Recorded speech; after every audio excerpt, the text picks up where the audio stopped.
만나서 반갑습니다. 광우 스님이라고 합니다. 그 부처님께서 29살에 이제 출가를 하십니다. 29살에 고향인 카필라성을 떠나서 6년 동안 수행을 하시죠. 6년 동안 열심히 수행을 하신 끝에 35살에 보리수 나무 아래에서 깨달음을 얻게 되십니다. 자, 35살에 깨달음을 얻으시고 그 인도에서 가장 큰 도시 중에 하나였던 왕사성에 가시게 됩니다. 이 왕사성에서 이제 널리 이제 중생들을 제도하십니다.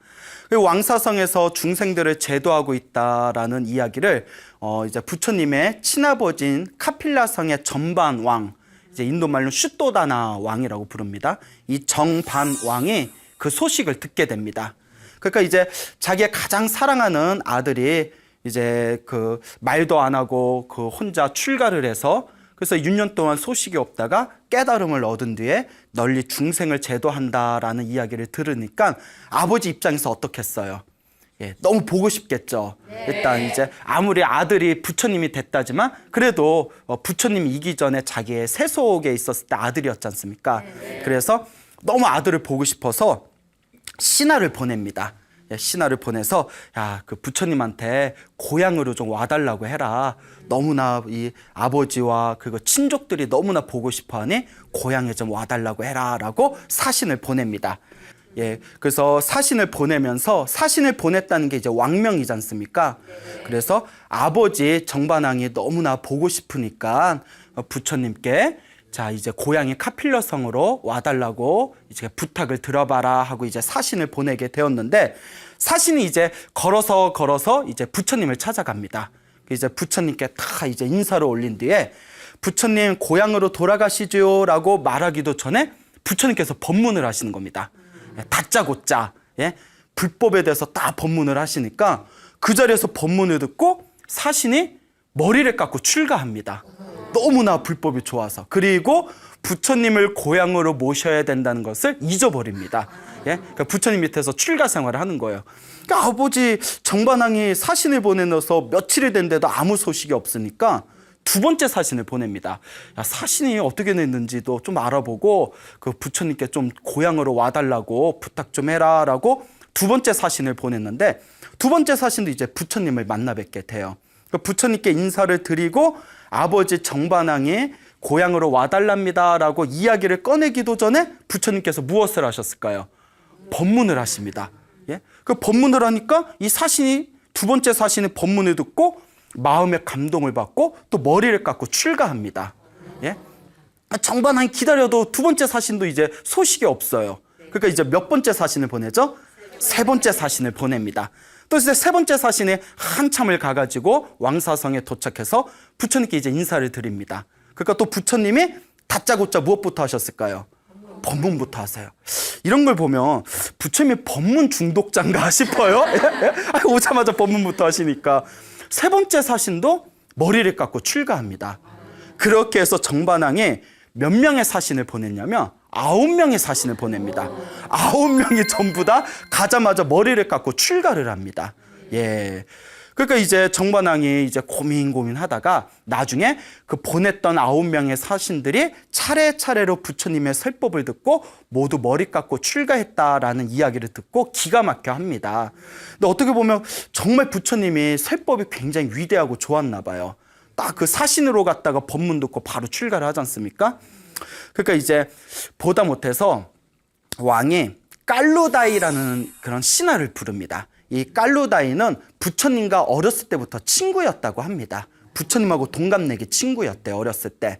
그래서 깔루다이한테 그대여 이제 믿을 사람은 그대밖에 없다. 그대는 내 심장을 잘 알잖냐. 너무나 내 아들이 보고 싶다. 그러니까 가서 부디 고향으로 꼭 데려오도록 자네가 힘을 써주게라고 부탁을 합니다. 그래서 깔루다이가 이제 왕하고 굳게 약속을 해요. 왕이시여, 저만 믿으십시오. 저는 절대 이제 속지 않고 반드시 제가 이제 우리 부처님을 고향으로 모시겠습니다. 그래서 이제 또 한참을 가가지고 이제 부처님을 만나 뵙게 돼요. 그래서 부처님한테 딱 인사를 드리고 또 이야기를 하려는 순간 부처님이 설법을 하세요. 자, 깔루다이는 출가했을까요? 안 했을까요? 했어요. 눈치 빨라요. 예, 예. 복불복 중에 하나. 예, 예. 뭐 너무나 감동의 그 물결이 밀려와서 그 자리에서 출가를 합니다. 그리고 그 밑에서 열심히 수행을 해서 짧은 기간 안에 큰 깨달음을 얻게 됩니다. 근데 깔루다이는 항상 마음속에 왕과의 약속을 기억하고 있었답니다. 시일이 좀 지난 뒤에 싹 기회를 받다가 어느 좋은 날에 부처님께 다음과 같이 이야기합니다. 거룩하신 세존이시여, 저 고향인 카필라 성에서 부친이신 정반왕과 많은 친척들이 부처님을 기다리고 있습니다. 부처님이시여, 이곳에서 법을 펼치는 것도 좋지만 고향에 가셔서 인연 있는 사람들에게 또 법을 펼치시면 어떻겠습니까? 라고 이제 청을 합니다. 그러니까 부처님께서 비로소 당신이 고향에 갈 때가 되었다 느끼시고는 이제 바야흐로 제자들을 이끌고 천천히 왕사성에서 고향의 카필라성으로 이렇게 걸어가십니다. 그렇게 걸어서 2달이 걸렸다고 합니다. 그 제자들을 모두 이끌고 2달 동안 걸어서 이제 카필라성에 도착을 하는데, 부처님이 오신다는 이야기를 듣고 성 안에서 성대한 잔치가 펼쳐집니다. 이제 왕이 왕족과 귀족들을 데리고 직접 성 밖에 다 부처님을 기다리고 있습니다. 그 수많은 사람들이 뒤에서 부처님이 오시기만을 기다리고 있는데, 드디어 부처님께서 다 성에 오셨어요. 부처님께서 딱 성에 오셨을 때 부친이 오 나의 아들이여 이제 왔느냐, 얼마나 보고팠는지 아느냐 하면서 눈물이 글썽글썽거립니다. 근데 부처님이 엄청 시크하세요. 부처님이 뭐라고 하시냐면, 대왕이시여, 나를 더 이상 아들이라고 부르지 마십시오. 예, 예. 호적을 팠나? 나를 아들이라고 부르지 마십시오. 나를 이제 무엇이라고 부르십시오? 부처님, 열애, 세존, 붓다, 부처, 부처님이라고 부르십시오라고 이야기를 합니다. 예? 우리 같으면 엄청 섭섭한 일이에요. 예. 근데 그런 얘기가 있어요. 그 다른 종교의 그 어떤 성경을 보면 그 예언자는 고향에 가지 말아라라는 그런 구절이 있지 않습니까? 고향에 가도 대우받을 수 없다라는 유명한 얘기가 있죠. 진짜 그래요. 그 스님들이 옛날에, 지금은 아닌데 옛날에 전라도 사찰에는 경상도 스님이 많고 경상도 사찰에는 전라도 스님들이 많았대요. 왜 그럴까요? 옛날에 고향에서 멀리 떨어진 곳으로 가는 거예요. 그 이유가 일단 몰래 이제 출가하신 분들 같은 경우에 잡혀갈까봐, 이제 잡혀갈까봐 그런 경우가 있고요. 또 두 번째는 아무리 내가 스님이 되고 큰 스님이 돼도 집에 가면 옛날에 기저귀 갈아주던 손자예요. 뭔 얘기인지 아시죠? 예, 예. 저도 이제 저희 외할머니가 계시는데 외할머니께서 저를 엄청 사랑하세요. 제가 이제 절집에서 이제 출가 생활한 지 20년이 다 돼 가는데 20년이면 절에서 절밥 좀 돼요. 예? 군대에서도 짬밥이 있듯이 절에도 절밥이 좀 있는데, 제가 아무리 절에서 30년, 40년을 수행해도 할머니 앞에 가면 뭐가 된다? 그냥 손주예요. 예? 그러니까 저희 할머니가 저를 보시면서 눈물에 글썽이면서 하신 말씀이, 왜 이렇게 홀쭉해졌냐고. 왜 이렇게 홀쭉해졌냐고. 절에서 밥 안 주냐고. 예? 절에서 밥 많이 먹는다고. 예? 그 저희 할머니 세대도 옛날에 절에서 막 장자, 가마솥하고 스님들이 막 머슴같이 일하던 그런 것만 기억하시거든요. 근데 요새 스님들 생활이 엄청 편안해졌어요. 오직 공부만 하면 돼요. 그러니까 저는 오직 공부만 하고 싶습니다 하는 분들은 출가하시면 돼요. 예, 좀 많은 그런, 왜 웃지? 많은 젊은이들이 좀 출가를 했으면 좋겠어요. 예, 그러니까 이제 부처님께서도 이제 아버지한테 이제 부처님, 붓다라고 불러라. 그러니까 이제 근데 아버지가 전생에 복을 많이 지은 분이었나 봐요. 그 얘기를 딱 알아듣고 예, 부처님이시여라고 이제 자신의 아들이지만 부처님께 이렇게 절을 올립니다. 순수하게 이제 부처님과 신도의 입장에서 딱 절을 올리는 그런 장면이 나옵니다. 부처님께서 이제 모인 당신의 아버지인 이제 왕과 왕족과 친척들과 모여 있는 수많은 사람들에게 법문을 하십니다. 딱 이렇게 법문을 하신 뒤에 이제 공양 시간이 되었을 때 이제 왕궁에서 부처님과 제자분들 모시고 이제 진귀한 음식을 올리려고 왕궁에서 아주 진수성찬을 차려놓습니다. 근데 부처님께서 제자들과 수백 명의 제자들과 다 일렬로 선 채 바루를 들고 집집마다 탁발을 하십니다. 우리로 하면 이제 걸식이죠. 걸식. 딱 바루를 들고 이제 탁발을 하시니까 우리 정반왕, 아버지 정반왕이 아무리 궁궐에서 기다려도 부처님이 오시질 않는 거예요. 야, 부처님이 어디 계시는지 알아봐라 했더니 신하가 왕이시여, 부처님 지금 밖에서 제자들과 함께 집집마다 돌아다니면서 탁발을 하고 계십니다. 깜짝 놀란 거예요. 아니, 동네 창피하게. 그렇잖아요. 왕의 아들이고 왕자였고 왕족인 부처님이 왜 멀쩡한 궁전에 집을 놔두고 왜 밖에서 탁발을 하냐, 이게 웬 집안망신이냐 하면서 밖에 몸소 나가십니다. 부처님이 이렇게 탁발을 하고 계세요. 부처님께 가서 부처님, 왜 탁발을 하고 계십니까? 왜 걸식을 하고 계십니까? 라고 질문을 던집니다. 부처님께서 다음과 같이 대답하십니다. 대왕이시여, 탁발은 우리 집안의, 우리 혈통의 법도입니다 라고 이야기합니다. 우리 혈통의 법도입니다. 그러니까 왕이 고개를 갸웃거리면서 부처님이시여, 우리 왕족 집안에서 탁발, 걸식을 한 사람은 아무도 없습니다. 우리 왕족 혈통에서 탁발과 걸식을 한 사람은 아무도 없습니다.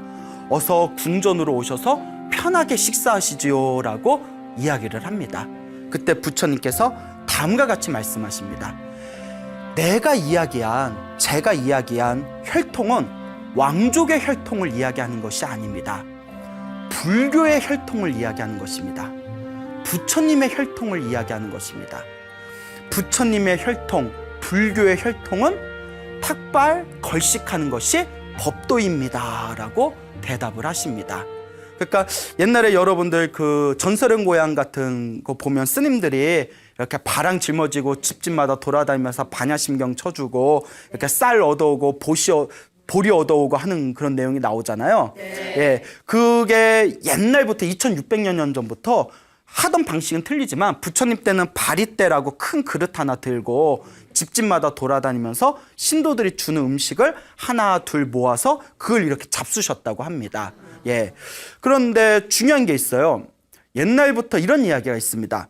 아니, 왜 스님들이 사지육신 멀쩡한데 자기들이 이래서 먹을 생각은 안 하고 멀쩡한 사람들이 왜 이렇게 집을 돌아다니면서 먹을 걸 구하느냐. 충분히 그렇게 말할 수도 있겠죠. 근데 탁발과 걸식을 하는 것은 우리 불교 혈통의 법도라고 했지 않습니까? 그 이유가 무엇인고 하면 부처님께서 다음과 같이 말씀하셨습니다. 중생들로 하여금 복을 짓게 하기 위함이다. 예, 베풀잖아요. 스님들과 부처님한테 공양을 올리잖아요. 공양을 올린 중생들로 하여금 무엇을 짓게 하기 위함이다? 복을 짓게 하기 위함이다. 그렇기 때문에 탁발을 하는 것입니다. 부처님께서 다음과 같이 말씀하셨습니다. 그 인과응보의 법칙에 의하면 내가 지은 업은 내가 받는다 하지 않습니까? 베푸는 것을 보시라고 합니다. 보시, 베푸는 거. 보시의 공덕은 아주 강력하답니다. 그래서 축생, 짐승을 뜻합니다. 짐승에게 베풀면 다음 생에 100배의 공덕으로 돌아온답니다. 공덕이 100배로 돌아온대요.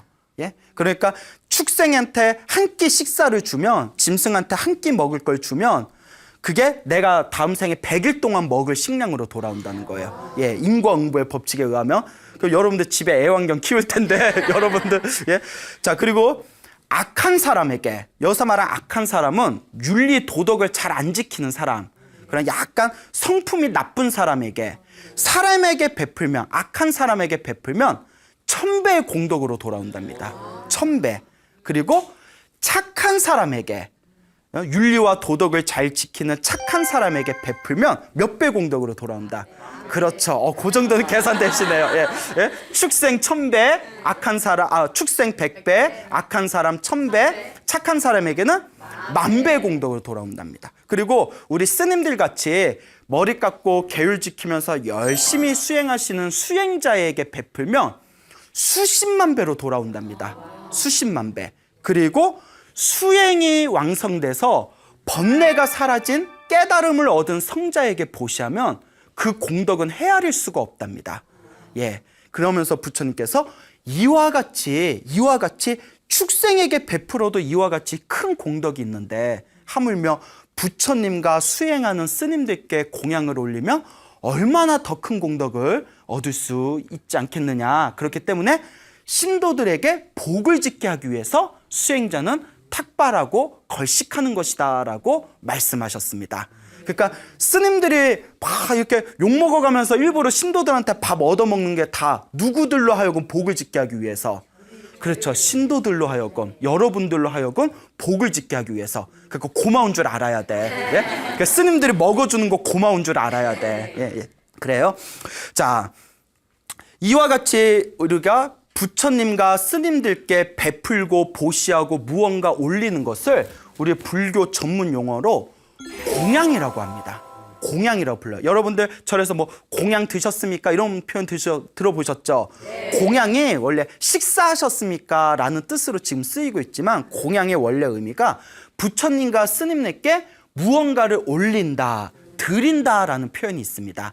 그래서 공양의 공자는 바칠 공자예요. 주다, 바치다, 공급하다, 이바지하다. 그래서 주다라는 뜻이 있습니다. 바치다. 그리고 양은 기를 양자예요. 기르다. 그래서 이걸 풀이하면 밖으로는 부처님과 스님들께 무언가를 바치고, 안으로는 그 공덕으로 내 선업과 복을 키운다, 기른다라는 뜻이 있습니다. 아시겠죠? 그래서 공양, 공은 바치고 바쳐서 그 공덕으로 내 복을 기른다라는 그런 뜻이 있다라는 것을 잘 명심하시기 바랍니다. 그래서 이 공양이라는 것이 그 후대에 이제 전해지면서 부처님과 스님들께 올리는 그 공양물을 상징적인 의미를 덧붙여서 6가지의 상징적인 의미로 새롭게 재해석하고 후대에 정형화된 것이 바로 육법공양입니다. 육법공양 들어보셨죠? 예, 또 표정이 예, 육법공양이라고 합니다. 육법공양이란 6가지의 법다운 공양이란 뜻입니다. 6가지의 법다운 공양. 그러니까 육법공양이니까 몇 가지로 올리는 거겠어요? 6가지겠죠. 6육이잖아요. 자, 6가지가 무엇을 상징하냐 하면, 자, 이 6가지가 첫째 이제 등입니다. 등. 우리가 흔히 초라고 하죠. 등, 초. 절에 가면 초 같은 거 올리지 않습니까? 또 부처님 오신 날 등 올리지 않습니까? 그러니까 등하고 초하고 같은 겁니다. 등, 등초. 두 번째가 향입니다. 향. 우리가 초도 올리고 향도 올리지 않습니까? 그러니까 등, 향. 그 다음에 세 번째가 꽃입니다. 꽃. 예, 꽃. 꽃이고요. 네 번째가 과일입니다. 예, 과일입니다. 그 다음에 5번째가 떡? 떡 드시고 싶으세요? 아까 쌀. 이제 나왔어요. 쌀이에요. 아는 게 쌀밖에 없으죠? 쌀하고 떡하고 같은 개념이에요. 떡을 쌀로 만드니까 이제 5번째가 쌀입니다. 자, 마지막 6번째 뭘까요? 차. 그렇죠. 차. 그래서 흔히 물을 올리죠. 물. 차 대신 물을 올리고. 그래서 이제 차, 청정수 해가지고 이제 물을 올립니다. 그래서 등, 향, 꽃, 과일, 쌀, 그 다음에 그렇죠, 차, 물을 뜻하게 됩니다. 이 6가지를 육법공양이라고 합니다. 근데 이 육법공양 안에는 굉장히 깊은 상징적인 의미가 담겨져 있습니다. 올릴 때 그냥 올리는 게 아니에요. 뭐 부처님이 과일을 좋아하시나 보자 하고 뭐 과일을 올리는 게 아니고, 부처님이 뭐 배고프시니까 밥도 드셔야지 하고 쌀을 올리는 게 아니라 거기에 깊은 상징적인 의미가 있습니다. 자, 등을 올리는 거는 반야등. 반야는 지혜라는 뜻입니다. 지혜의 등이다. 여러분, 우리가 초나 등을 키면 어둠이 어떻게 되죠?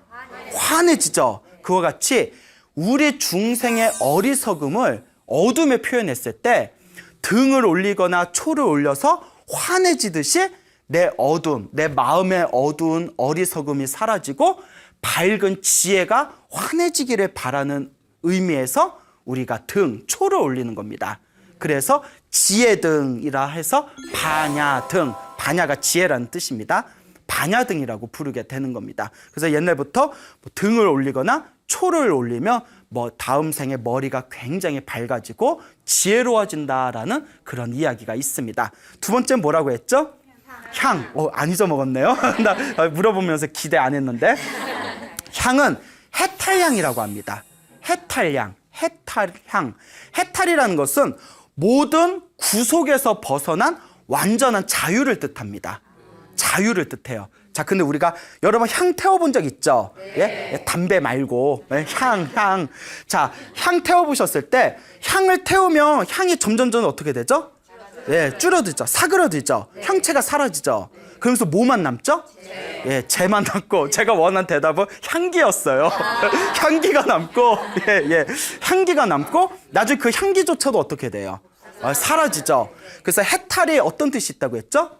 완전한 자유라고 했잖아요. 그와 같이 우리의 수행도 향이 점점 자기 몸이 사라지듯이 우리의 번뇌도 사라지고, 또 수행의 힘을 통해서 향기만 나듯이 우리 수행의 그 향기로 세상을 아름답게 만들고, 그리고 그 향기도 허공 속에 사라지듯이 궁극에는 아무런 집착 없이 완전한 자유, 무엇에도 걸림없는 완전한 자유를 얻게 된다 해서 향을 뭐라고 부른다? 해탈향이라고 부르게 되는 겁니다. 완전한 자유를 상징하는 겁니다. 알겠죠? 예. 자, 그 다음에 세 번째는 뭐라고 했죠? 그렇죠. 예. 꽃이나 과일이나, 순서는 사실 순서는 틀려도 상관없습니다. 자, 꽃을 만행화라고 합니다. 뭐라고 한다고요? 만행화. 만행화라고 합니다. 만행이란 것은 1만만자의 행위 행자예요. 1만 가지의 선행을 뜻해요. 1만 가지의 착한 짓, 1만 가지의 선행. 꽃은 그 하나의 꽃을 피우기 위해서는 수많은 세월 동안 인고의 과정을 거쳐야 됩니다. 그렇죠. 그 수많은 인고의 과정을 거친 뒤에 활짝 이제 꽃을 피우듯이, 그리고 꽃이 활짝 피면 세상을 아름답게 빛내지 않습니까? 우리 수행도 그와 같다는 겁니다. 그 꽃을 피우듯이 수많은 수행의 인고의 과정을 거쳐서 화려한 수행의 꽃을 피웠을 때 그 수행의 꽃이 이 세상을 어떻게 만든다? 아름답게 만든다. 그래서 우리 수행자가 아주 오랜 세월 동안 인고의 과정을 거쳐서 수행하는 모습, 그리고 수행의 결정체로 수행이 완성되었을 때 이 세상을 위해서 아름다운 존재로 거듭날 수 있다는 것을 강조하기 위해서 꽃공양을 올리는 겁니다. 그래서 만행화라고 부르게 된다. 자, 그 다음에 과일이죠. 과일을 보리과라고 합니다. 보리가 쌀 보리 할 때 보리가 아니고요. 예, 보리가 진리라는 뜻입니다. 깨달음이라는 뜻이에요. 보리. 예, 그래서 과일, 깨달음의 과일. 그래서 이 과일을 깨달음에 비유하는데요. 여러분, 싹이 트고 싹에서 이제 꽃을 피우고 마지막에 뭐가 열리죠? 열매가 열리죠.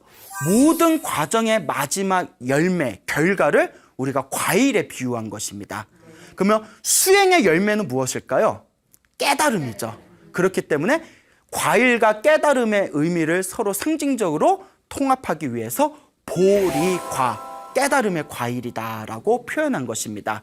그래서 우리가 열심히 과일을 올리는 거는 우리도 열심히 수행해서 저 과일, 저 열매와 같이 깨달음의 열매를 맺겠다라는 그런 어떤 의미가 담겨져 있습니다. 자, 그 다음에 쌀이죠. 쌀은 선열미라고 부릅니다. 선열미, 선열이라는 것은 참선선자의 기쁠 열자예요. 참선을 하면 마음이 고요해져요. 참선을 하면 마음이 고요해지고 기쁨이 샘솟습니다. 저도 제 인생에 있어서 제가 배운 것 중에 최고의 기술이 있다면 명상 기술이라고 생각해요. 예? 제 스스로. 왜냐하면 아무리 힘들고 답답하고 스트레스가 생길 때 딱 벽 보고 앉아서 부처님이 가르쳐 주신 방법대로 명상을 하면 가슴이 편안해지면서 마음에서 막 기쁨이 샘솟습니다. 정말. 물론 처음 하면 안 돼요. 처음 하면 이게 졸리기나 하고 막 별의별 생각 다 나고 다리 아파 죽겠고, 아이고 광우 쓰면 뭐 명상을 하는데 무슨 기쁨이 생긴다는 건지 내가 속았나 싶은 생각이 들 거예요. 그런데 1년을 하고 3년을 하고 10년을 하고 꾸준히 하다 보면, 야, 명상이야말로 만약에 마약이 있다면 명상이야말로 부작용이 없는 최고의 마약이겠다 싶은 생각이 들 정도로 마음에서 엄청난 행복감이 밀려옵니다. 예? 그래서 가끔 어떤 외국인하고 템플스테이를 했을 때, 템플스테이 아시죠? 네. 외국인이 저한테 스님 너무 행복해 보인다고, 예? 물론 제가 영어를 잘 못하니까 통역을 해줘서 통역을 해줬어요. 스님 얼굴이 너무너무 행복해 보이신데요. 뭐 해피얼 뭐 어쩌저쩌 하더라고요. 비결이 뭐냐고 물어보더래요. 그래서 제가 그랬죠. 명상이라고. 예? 그러니까 당신도 집에서 하루에 20분, 30분이라도 꾸준히 명상을 해라. 그러면 정말 행복하게 살 수 있을 것이다. 스님이라고 스트레스를 안 받겠어요? 그렇잖아요. 예? 스님이라고 스트레스 안 받겠어요? 그러면 사람들이 그래요. 스님은 어떤 스트레스 받으세요? 그러면 정말 엄청난 스트레스를 받습니다. 어떻게 해야 더 중생을 제도할까? 예. 어떻게 해야 더 중생들의 아픔을 어루만져 줄까? 분위기가 갑자기 예, 예. 하여튼 스님들도 스트레스를 받지만 그걸 지혜롭게 넘길 수 있는 방법이 바로 명상인 것 같습니다. 그래서 참선을 하면 기쁨, 기쁠 열자, 마음에서 기쁨이 오른다. 그와 같이 쌀은 여러분 쌀로 우리가 밥을 먹지 않습니까? 여러분 배고플 때 밥 먹으면 어때요? 기분이 좋아지죠? 왜냐하면 이제 탄수화물하고 당분이 들어간 거거든요. 밥을 먹으면 기분이 좋아지고 몸에서 힘이 나듯이 그게 쌀의 역할이거든요. 참선을 해서 마음이 고요해지면 몸과 마음이 행복하고 건강해진다라는 의미가 담겨져 있는 게 선열미입니다. 알겠죠? 그래서 쌀을 부처님께 올릴 때 이 쌀로 중생들의 밥을 삼듯이 우리 수행자는 열심히 참선을 해서 마음의 밥, 마음의 양식으로 삼겠습니다라는 그런 의미가 담겨져 있는 겁니다. 그러니까 여러분들도 행복해지고 싶다면 집에서 하루에 20분, 30분이라도 명상을 한번 생활해 보시기 바랍니다. 분명히 탁월한 효과가 있을 겁니다. 그 다음에 마지막 6번째가 뭐죠? 차라고 했죠. 예, 차, 물이라고 했죠. 차를 감로차라고 부릅니다. 감로차 혹은 감로수라고 부릅니다. 감로는 신선들이 마시는 음료수래요. 신선들이 마시는 음료수. 그래서 신들의 음료수라고 부릅니다. 예, 그래서 이 감로수를 마시면, 감로차를 마시면, 이 감로를 마시면 모든 인간의 그 갈증이 싹 사라지고 무병장수하게 된다는 신선들의 음료수입니다.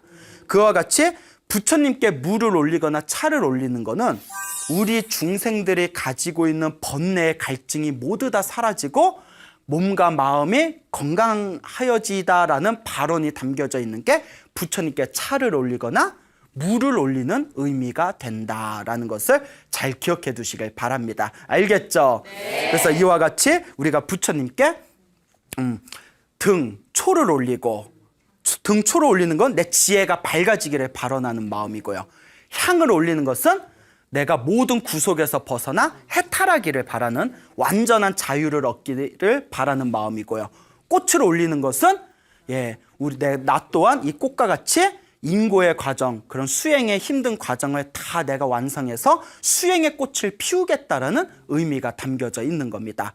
과일을 올리는 것은 수행의 열매, 수행의 결과인 깨달음을 얻겠다라는 의미가 담겨져 있고요. 쌀을 올리는 것은 우리가 밥을 먹으면, 쌀을 먹으면 몸에서 힘이 나고 기분이 좋아지듯이 참선으로서 마음의 양식을 삼겠다라는 의미가 담겨져 있습니다. 그리고 물이나 차를 올리는 것은 내 모든 번뇌의 갈증이 사라지고 몸과 마음이 깨끗해지고 건강해지기를 바라는 마음이 담겨져 있는 게 바로 육법공양이 되겠습니다. 오늘 확실히 배우셨죠? 네. 부처님 제자 중에 신통제일이라고 불리우는 목련존자라고 있었습니다. 목건련이라는 스님이 있었어요. 이 목련존자는 신통이 너무나 뛰어났기 때문에 가끔씩 천상 하늘 세계에도 올라가고 밑에 있는 지옥에도 놀러 다니고 그랬대요. 예? 근데 어느 날 이렇게 천상 세계에 올라갔는데 하늘 세계를 다 구경을 하다가 하늘 세계에 있는 그 선녀들이 얼마나 예쁘겠어요. 그렇죠? 그래서 우리가 예쁜 미녀를 보면 선녀같이 생겼다 이런 표현 쓰잖아요. 선녀 본 적도 없으면서. 예? 근데 저기에 선녀가 한 명 있는데 유독 더 아름답고 몸에서 빛이 나더래요. 선녀들 중에서도. 그래서 신기해서 목련존자가 다 갔대요. 그래서 목련존자가 그 몸에서 빛이 나는 선녀에게 당신은 다른 선녀들보다도 유독 더 밝은 빛을 냅니다. 그 비결이 무엇입니까? 어떤 복을 지었길래 이렇게 몸에서 빛이 환한 그런 복을 얻으셨습니까? 라고 질문을 던집니다. 그때 그 선녀가 하는 얘기가 저는 이 선녀로 태어나기 전에 부처님의 그 신도였던 빈비사라 왕의 하인이었습니다. 빈비사라 왕의 하인이었는데 하루는 우리 왕궁 안에 불전, 그러니까 부처님을 모셔놓고 있는 법당이 있었는데 그 밤늦게 그 법당에서 기도를 하고 싶어서 제가 법당에 들어간 적이 있었습니다. 근데 법당에 들어갔더니 등불이 다 꺼지고 깜깜해서 도저히 앞뒤를 볼 수가 없었습니다.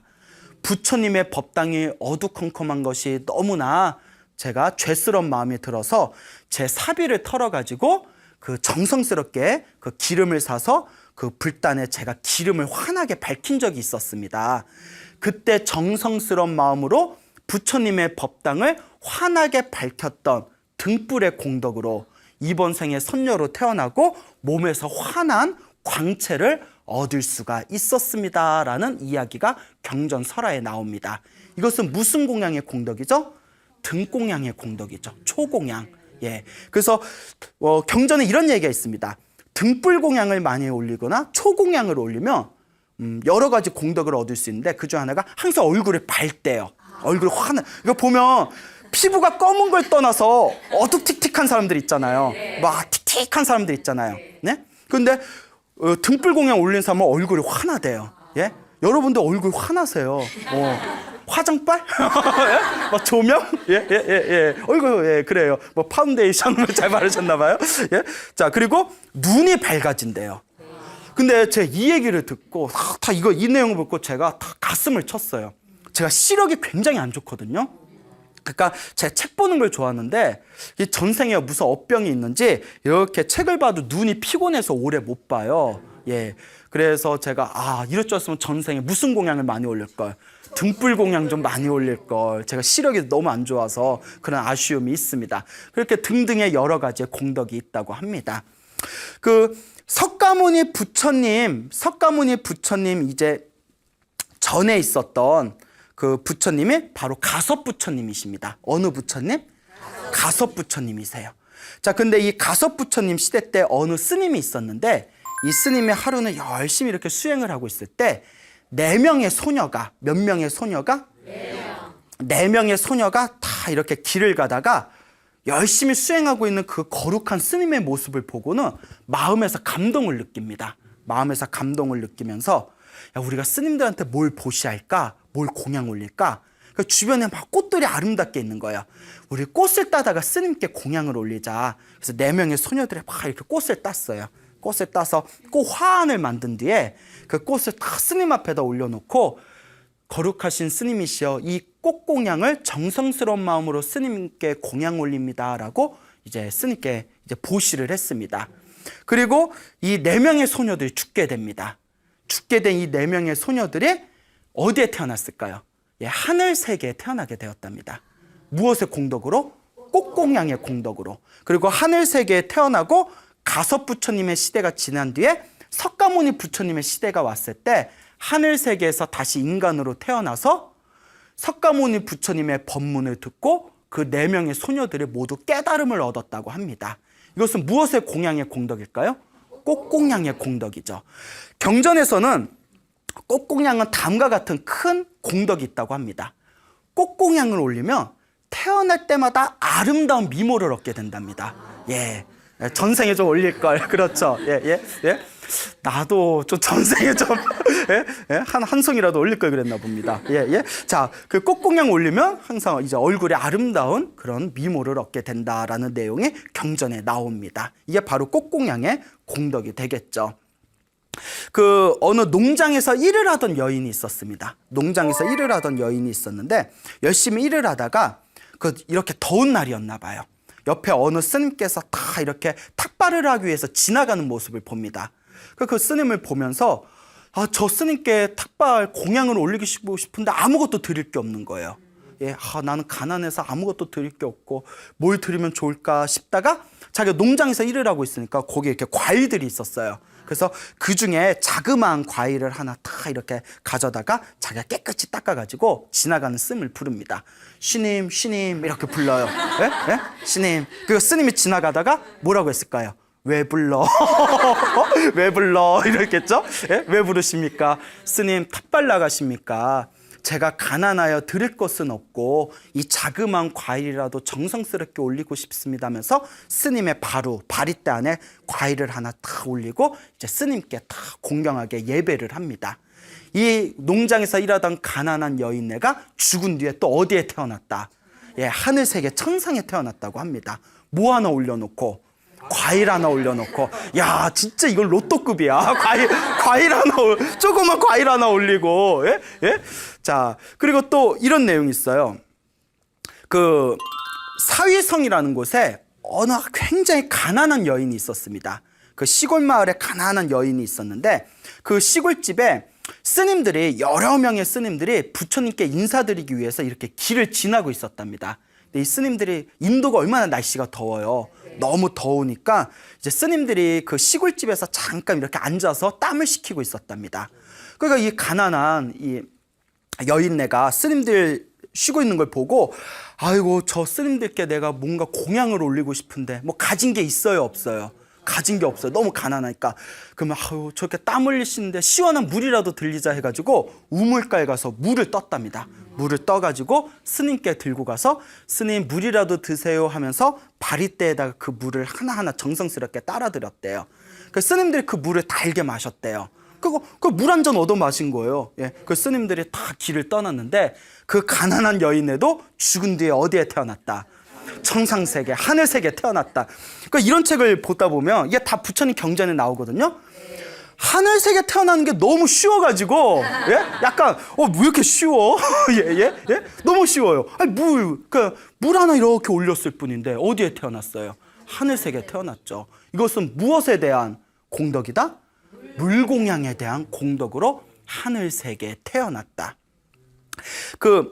왕사성이라는 도시에 또 어느 거지 여인이 있었어요. 어느 가난한 여인이 있었는데 부잣집에서 누룽밥을 하나 얻었답니다. 누룽지. 여러분 누룽지 맛있잖아요. 누룽밥을 다 얻어다가, 저도 누룽지 좋아해요. 누룽지.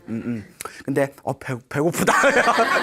그 누룽지를 딱 얻어다가 이렇게 이제 길을 걷고 있는데 저기서 마하가섭이라는 스님께서, 마하가섭이라는 스님이 다 바리대를 들고 또 탑발을 하러 지나가시는 거예요. 그래서 이제 고민에 빠집니다. 아, 스님께 공양 올리고 싶은데 내가 가진 게 없고, 이거 누룽밥 하나뿐이 없는데 이거 오늘 내가 먹어야 되는데, 그러니까 고민해요. 줄까 말까, 줄까 말까. 예, 여러분 같아도 줬어요, 안 줬어요? 그때 가봐야 알지. 지금 먹을 게 누룽지뿐이 없는데. 내가 이렇게 힘들고 못 사는 건 내가 복이 없어서 이렇게 사는 거다. 그러니 내가 복을 짓자 결심하고 마하가섭 스님에다 다 누룽지를 집어넣습니다. 거룩하신 스님이시여, 이 보잘것없는 누룽지라도 복을 짓기 위해서 제가 공양 올립니다 하고 다 이렇게 예배를 합니다. 이 거지 여인도 죽어서 어디에 태어났다? 하늘세계에 태어났다. 이거는 무슨 공양의 공덕이죠? 쌀공양의 공덕이죠. 이해 가십니까? 네. 이와 같이 자그마한 거 하나만으로도 우리는 청상세계에 태어날 수 있다는 거예요. 단 한결같은 공통점이 있습니다. 무엇일까요? 정성스러운 마음. 그게 중요해요. 예? 물 한 모금에 얼마나 가치가 있겠어요. 안 먹고 말지. 괜찮아요. 나 지나가다 내가 우물에서 떠다 먹을게요. 그래도 할 말 없잖아요. 그런데 정성스러운 마음으로 물을 올렸기 때문에, 작은 과일이 무슨 가치가 있겠어요. 정성스러운 마음으로 스님에게 올렸기 때문에 그 누룽지, 그 딱딱한 누룽지가 어떤 가치가 있겠습니까? 정성스러운 마음으로 올렸기 때문에 하늘세계에 태어날 수 있는 강력한 선업이 될 수 있었다라는 것을 명심하시기 바랍니다. 알겠죠? 네. 자, 어떤 분이 부처님에게 다음과 같은 질문을 던집니다. 거룩하신 세존이시여, 도저히 드릴 게 없을 때, 아무것도 드릴 게 없을 때, 아무것도 공양 올릴 것이 없을 때는 어떡합니까? 그럴 수도 있잖아요. 정말 아무것도 없어. 가진 거라고 몸뚱아리밖에 없어. 예? 정말 아무것도 없을 때는 어떻게 제가 공양 올려야 되겠습니까? 어떻게 보시해야 되겠습니까? 부처님께서 다음과 같이 얘기하십니다. 가진 것이 없어도, 재물이 없어도 보시할 수 있는 7가지 방법이 있다. 예? 자, 첫째, 눈으로 보시하는 거. 사람을 볼 때 따뜻한 눈으로 바라봐라. 이걸 안시라고 합니다. 뭐라고요? 안시. 사람을 볼 때 따뜻한 눈으로 봐라. 그렇다고 너무 개슴츠레하게 이렇게 바라보면 나중에 너무나 지나가는 이렇게 여자가 있는데 내가 막 사랑스러운 눈빛으로 계속 바라보면 나중에 성추행으로 걸려요. 예? 근데 사람을 대할 때 어떤 눈으로 바라봐라? 따뜻한 눈으로 바라봐라. 사람을 대할 때 편안한 얼굴로 대하라. 인상 막 팍팍 쓰고 뭐 세상 무너질 것처럼 쳐다보면 사람 기분이 어때요? 불편하잖아요. 네. 사람을 대할 때 편안한 얼굴로 대하라. 이게 화안시입니다. 화안시. 예? 얼굴을 편안하게 해라. 알겠죠? 네. 언시. 말을 편하게 해라. 말을 곱게 하라.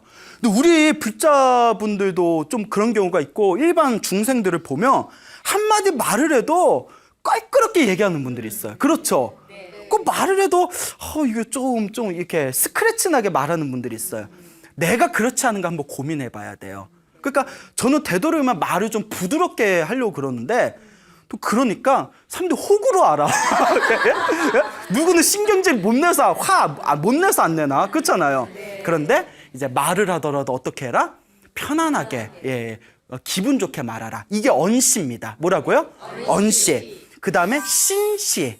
신시, 몸신자예요.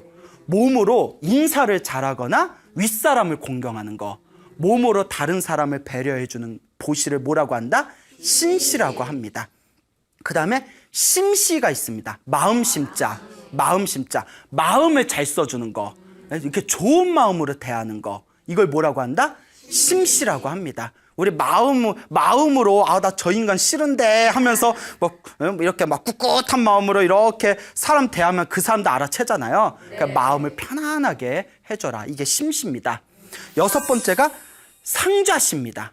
상좌시는 자리를 양보하는 거랍니다. 어른이나 몸이 불편한 분에게 자리를 양보하는 거. 알겠죠? 예, 요것도 이제 돈 안 들고 복 지는 거지 않습니까? 예? 마지막 7번째가 찰시라고 합니다. 뭐라고 한다?